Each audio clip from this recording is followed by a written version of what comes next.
I started playing drums in about 4th grade. I was about 8 years old.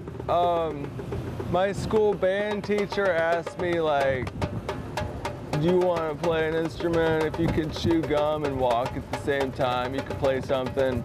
And so I was like, well, sure, I want to be a drummer. When I was a kid, about 17 years old, I wanted to run away from home. I thought, what should I do? What am I going to do to support myself? I won't have any way to support myself. Went out and said, well, you know what? I'm just going to play hand drums all my life and just play. Do you think it brings happiness to people in this area? I don't know. Are you happy? Yes, I am. Good. I think it does.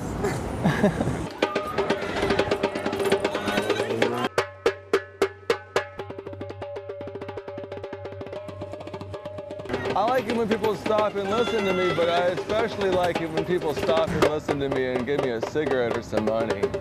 Thank you.